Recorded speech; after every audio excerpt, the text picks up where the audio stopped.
कैसे हैं आप लोग? शानदार, जबरदस्त, जिंदाबाद। तो आज हम लोग जो है यूपी बोर्ड का नेक्स्ट एक पार्ट और देखते हैं कि इसको कैसे सॉल्यूशन करेंगे। बहुविकल्पी के साथ फिर हाजिर है। चलिए शुरू करते हैं। द्विघात समीकरण हमको दिया है x² - 6x + 5 = 0 के मूलों का योगफल होगा। तो चलिए आपको द्विघात समीकरण जो दिया है पहले उसको लिख लीजिए। द्विघात समीकरण तो द्विघात समीकरण क्या है भैया? द्विघात समीकरण है x² - 6x + 5 = 0। तो अब मूलों का योगफल क्या होता है? मूलों का योगफल होता है -x का गुणांक बटे x² का गुणांक मतलब जो उसके साथ गुणे में जुड़ा हो। तो x के साथ गुणे में कौन जुड़ा है? 6 जुड़ा हुआ है, और यहाँ माइनस पहले से था और गुणे में 6 पर -6 भी जुड़ा हुआ है। तो -6 और x² का गुणांक क्या होगा? x² का गुणांक 1 होगा। तो ये 1 हो गया, तो ये हो गया -−+6। तो इसका आंसर क्या आ गया? आपका 6 हो गया। तो मूलों का योगफल कहने का मतलब क्या है कि आप इसके शून्यक निकाल लीजिए। जिस तरीके से आप हल करते हैं और उनको जोड़िए, तब आपको मूलों का योगफल देगा। एक तरीका ये है कि आप सूत्र से निकाल सकते हैं -x का गुणांक बटे x² का गुणांक। तो ये आपका विकल्प नंबर सी सही है। ठीक है, अब आइए नेक्स्ट क्वेश्चन देखते हैं। तो नेक्स्ट क्वेश्चन क्या कह रहा है? चित्र में रेखा AB का समीकरण होगा। इस रेखा AB का समीकरण आपको बताना है क्या होगा? y = 0, y = x, या y = -x, या x = 0। तो एक तरीके से पहले देखिए, रेखा AB का समीकरण, रेखा AB का समीकरण किस फार्मूले से निकालेंगे? आप एक फार्मूला जानते हैं, y = mx + c। ठीक है, चूंकि इसको आप समीकरण 1 मान लीजिए। क्या करिए? समीकरण 1 मान लीजिए। चूंकि रेखा AB कहां से जा रही भैया? अगर आप ध्यान देंगे ना तो ये मूल बिंदु से होकर जा रही है, और मूल बिंदु के कोऑर्डिनेट्स क्या होते हैं? निर्देशांक क्या होते हैं? 0, 0। तो रेखा AB मूल बिंदु से जाती है,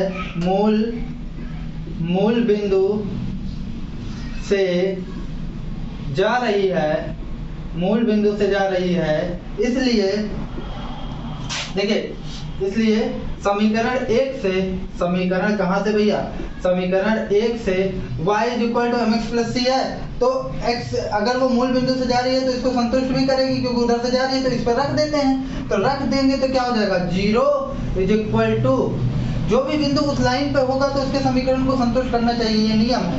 ठीक है, 0 = m × 0 + c। तो ये हो जाएगा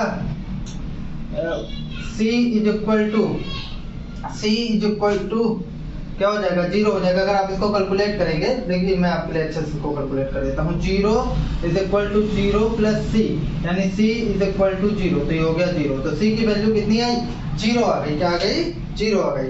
अब एक फार्मूला और जानते हैं कि m = tan थीटा होता है, क्योंकि m c की वैल्यू तो यहाँ रख देंगे। अब अगर m की भी वैल्यू मिल जाए तो हमारा काम हो जाता है। m = क्या होता है? tan theta. ये ढाल निकालने, प्रवणता निकालने का सूत्र होता है। ढाल, प्रवणता मतलब ढाल होता है। अब देखिए, थीटा आपको दिया है 45 डिग्री, तो m = हो जाएगा tan 45 डिग्री। अब tan 45 की वैल्यू क्या होती है? tan 45 की वैल्यू 1 होती है, आप जानते हैं। तो m की भी वैल्यू यहाँ पे आ गई 1। तो c, और जब m की वैल्यू आ गई तो अब आप इसको रख सकते हैं। तो चलिए रखते हैं, फिर समीकरण 1 से ही चलेंगे। ठीक है, तो समीकरण 1 से अब देखिए, y = m की वैल्यू तो 1 लाए ही थे, और c की वैल्यू कितने लाए थे? 0। तो यहाँ 0 रख दें, तो y = x। तो ये आपकी इस रेखा का समीकरण होगा, या x = y। ठीक है, तो कहाँ पर है? तो विकल्प नंबर बी आपका सही है। ठीक है, अब आइए नेक्स्ट क्वेश्चन देखते हैं। जहां पर नहीं समझ में आता आप कमेंट सेक्शन में उसको पूछ सकते हैं, बिल्कुल आप फ्री हैं।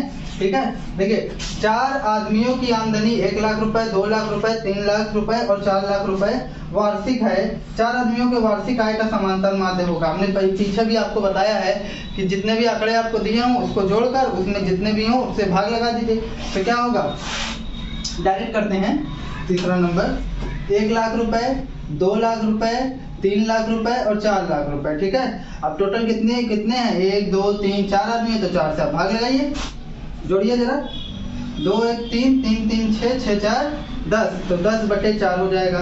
तो कितना हो जाएगा, आप भाग लगाइए, 4 दूनी 8 और फिर 4 पंचे 20, यानी 2.5 लाख रुपए की औसत क्या होगी, 2.5 लाख, या यूँ कह लें माह दिन का क्या होगा, 2.5 लाख। तो 2.5 लाख कहीं ऑप्शन दिख रहा है, तो ये आपका 2.5 लाख। ये वाले में मत लगा लीजिए, डॉलर है ये, आपको जब आए अगर लाख में दिया है तो उसका माध्य भी लाख में लीजिए, डॉलर का ही लेंगे, डॉलर में नहीं लेंगे, ठीक है। पर कंफ्यूज करने के लिए वो आपको डॉलर दे दिया है बस। हम नेक्स्ट क्वेश्चन देखिए। नेक्स्ट क्वेश्चन कह रहा है 10 12 13 17 15 19 और 21 की माध्यिका है। तो माध्यिका निकालने के लिए सबसे पहले आप इसको व्यवस्थित कर लीजिए। तो क्या होगा, सबसे पहले 10, फिर 12, फिर 13, फिर 15, क्योंकि देखिए 13 के बाद 15 से बड़ा, फिर 17 है ना, 13 के बाद 15, फिर 17, फिर क्या हो जाएगा 19 और फिर 21, ठीक है। तो छोटा तो नहीं, 10 12 13 15 17 19 और फिर 21। तो अब आपको माध्यिका निकालना है, तो माध्यिका वाला पर सूत्र क्या होता है, माध्यिका वो तो पद पर डिपेंड करता है। तो पहले पद देख लीजिए, पद कितने हैं, पद कितने हैं, 1 2 3 4 5 6 7, तो 7 पद हैं जो कि विषम है, क्या है, विषम। तो अगर विषम है तो इस परिस्थिति में हम लोग क्या करते हैं, कौन सा सूत्र लगाते हैं, हम लोग सूत्र लगाते हैं माध्यिका बराबर n+1 पद, n+1/2 पद, n+1/2 पद, ठीक है, क्योंकि विषम है। सम के लिए n/2 पद लगाते हैं। तो क्या हो जाएगा 7 धन 1/2 पद, ठीक है। ये पीछे भी आपको कराया है, तो ये हो जाएगा 8/2 पद।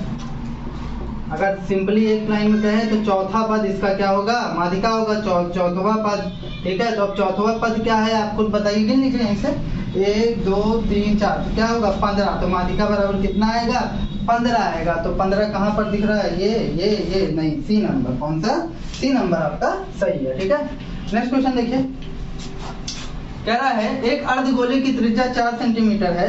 देखिए गोला अलग चीज होता है, गोला अगर आप जाने तो गोला में कुछ ना कुछ मोटाई होती है, कुछ इस तरीके से अर्धगोला होगा, ठीक है। अर्धगोला इसमें कुछ ना कुछ मोटाई होती है, जैसे बॉल को अगर हम बीच से काट दें तो वो गोला हो जाएगा, लेकिन अगर वृत्त लेंगे तो उसमें मोटाई नहीं होगी, ठीक है। तो अर्धगोला का आपको वक्रपृष्ठ होगा बोला है। तो इसका वक्रपृष्ठ का सूत्र क्या होता है, आप जानते हैं अर्धगोले का वक्रपृष्ठ का सूत्र क्या होता है, अर्धगोले का वक्रपृष्ठ बराबर होता है, भाई पूरे गोले का कितना होता है, पूरे गोले का होता है 4πr²।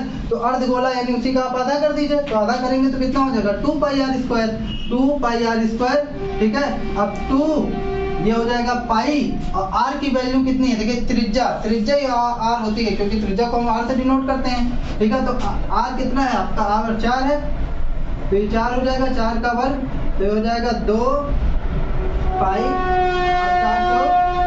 16, ठीक है। ये हो जाएगा 16 दूना 32 पाई, इसमें दिया था सेंटीमीटर स्क्वायर, क्योंकि क्षेत्रफल है इसलिए सेंटीमीटर स्क्वायर, तो 32 सेंटीमीटर स्क्वायर। तो आपका ये विकल्प सही है, ठीक है। अब आइए नेक्स्ट क्वेश्चन देखते हैं। निम्न में से x के किस मान के लिए sin x का मान महत्तम होगा। देखिए sin x का महत्तम मान जो होता है वो 1 होता है, क्या होता है, 1 होता है। उसका जो न्यूनतम मान होता है वो -1 होता है। मतलब sin x की जो भी आप वैल्यू रख दें, आपके दिमाग में कोई भी रियल नंबर आ जाए, आप कुछ भी वैल्यू साइन में रख दें, जैसे साइन 15 अंश का आपके दिमाग में आ जाए, कभी आ जाए साइन 70 लाख अंश का मान क्या होगा। तो ये आपको थोड़ा सा 10th के आगे की चीज़ है, लेकिन मैं यहाँ आपको बता रहा हूँ कि साइन का जो भी मान आप रखेंगे, माइनस में भी आपको जितना कम ले जाना है ले जाइए, जो भी साइन का मान आता है वो -1 से 1 के बीच आता है। क्या आता है, -1 से 1 के बीच, या तो वो -1 से बड़ा या बराबर हो सकता है और 1 से छोटा या बराबर हो सकता है, ठीक, इसके बाहर नहीं जा सकता। जो कि हम लोग इंटरमीडिएट में कहते हैं साइन की जो रेंज होती है, साइन की जो रेंज होती है -1 से 1 के बीच होती है क्लोज इंटरवल में, ये आपको नहीं जानना है। लेकिन फिलहाल आप ये जानिए कि साइन की जो मान होता है बहुत अधिक उड़ के जाएगा साइन का मान, तो 1 तक जाता है। कहाँ तक जाता है, 1 तक। 1 के आगे साइन का मान नहीं जा सकता, और इधर बहुत कम होना है तो -1 तक होगा, उससे कम नहीं हो सकता, ठीक है। तो आप एक चीज जानते हैं, साइन 90 की वैल्यू कितनी होती है, साइन 90 की वैल्यू 1 होती है। तो 90 को हम लोग एक फॉर्म में और लिख सकते हैं ना, साइन 90 को हम लोग लिख सकते हैं पाई बाई 2।